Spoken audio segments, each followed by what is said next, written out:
Hi everyone, and thank you for tuning in.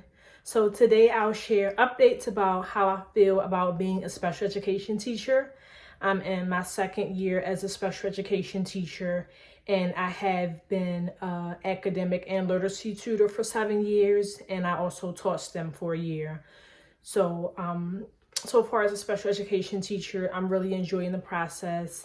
It's been very rewarding and fulfilling where I feel like I'm making a difference. So I worked in healthcare for 15 years prior to becoming a special education teacher in different capacities.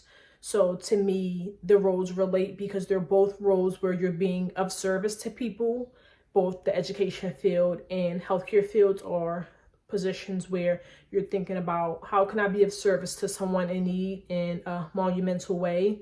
So I appreciate having the opportunity to work with students with a variety of intellectual and behavioral challenges based on their disability and being that support for them, seeing them grow and learn and make progress.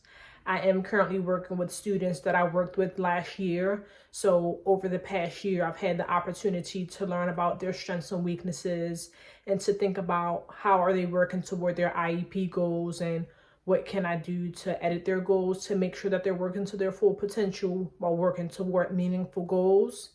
I've also had a really strong network of support throughout my past school year, as well as in my current school year, from my colleague who works in my office with me. She's been in special education for a few years, and she was also a general education teacher for a few years. So she offers a wealth of expertise. I also gain insight from the other general educators that I work with. So I work with students in math, ELA, which is language arts, and science and social studies. So while doing push-in services in those classroom environments, I'm learning from the general education teachers as they teach, thinking about classroom management and managing student behaviors, how to effectively implement a lesson plan, and how to make necessary tweaks to a lesson plan based on how students are progressing. I've also learned so much from staff members on my intervention team, as well as my direct supervisor, who is one of the assistant principals at my school. I've also learned so much from my other special education peers, whether they're directly in the classroom as a special education teacher doing push in and pull out, or if they're a support team member. So we have a variety of team members that come from a variety of backgrounds, whether they've been in education for some time or they're new to the field of education. They just bring so much expertise and knowledge to our space. And I always have someone that I can go to ask a question about a process that I might need a refresher on, or if we're learning something new, I can bounce ideas off of my teammates to say, how are you understanding this process? What have you done to implement X, Y, and Z? And there's just the opportunity to always learn something new from my work environment, working with the students directly or working with my peers. And my students, from a special education standpoint, they have mild to moderate disabilities. So most of them have intellectual disabilities that affect their learning. And then with me working with them, I'm working with them in the general education setting, and we're working on those grade level goals that will help them access the general education curriculum at a fourth grade level. And then outside of the classroom, in the small group setting, we're working on skill-based goals in addition to those grade level goals. And when I say skill-based goals, that means where's my student performing and how are we working to strengthen their skills. So if they're in fourth grade and performing at a first grade level, how am I giving them access to materials that they'll be able to understand, while also strengthening their skill set so that they can progress hopefully within one school year from one grade level to the next grade level with regards to where they perform. And then in that small group setting, I'm also providing my students grade level material to think about if they're having issues with phonics, fluency, math problem solving, math calculation, written language mechanics, or written expression. How are we working towards those grade level goals for them? So if they're in the fourth grade, what are the state standards that a fourth grader should be performing at in my state? and how can I guide my students with their lessons to work toward meeting those state standards in addition to their IEP goals.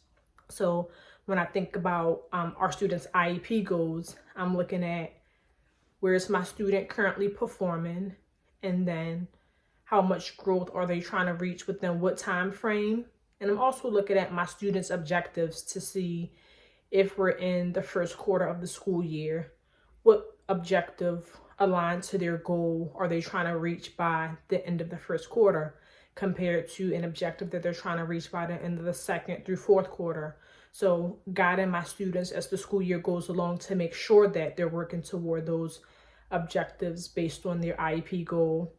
And so to make that a little clearer, a student will have a goal, which is the overarching theme, and then the umbrella contains the objectives underneath the umbrella, which is to say, this is my student's phonics goal.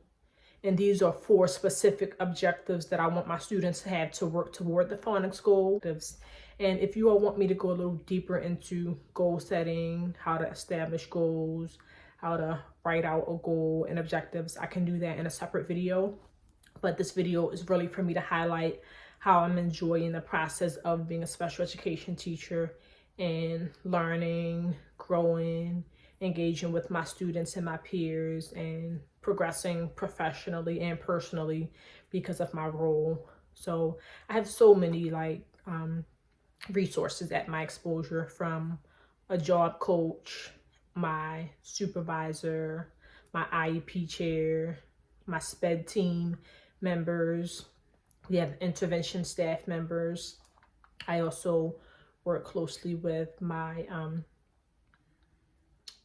my teaching programs job coach, and then I have 2 mentors that are through my teaching program, and one is through like a community education program that I'm a part of, where I'm learning more about the field of education through that program, and they offer mentors that you can work with as well. So I feel like I've always had great opportunities with being exposed to a variety of people in a field to learn from the different perspectives. So that's been very rewarding in my second year as a special education teacher, to think about how far I've come from last year, having no familiarity with the field, taking the praxis exams and passing the special education exam, and then really digging deeper into what special education would encompass within my state, and thinking about, would this be a best fit for me subject-wise, or did I want to do ESOL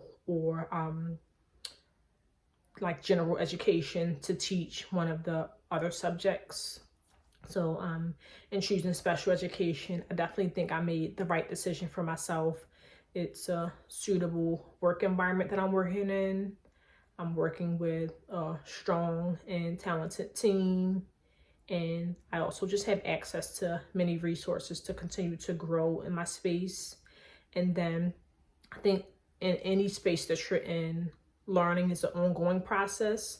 So if there's something that I don't understand, I'm doing my research and thinking about, what do I understand about this? How can I gain a greater understanding about this? And then how can I use what I'm learning in my workspace and in my work environment? So I, again, think I made the right decision with regards to becoming a special education teacher.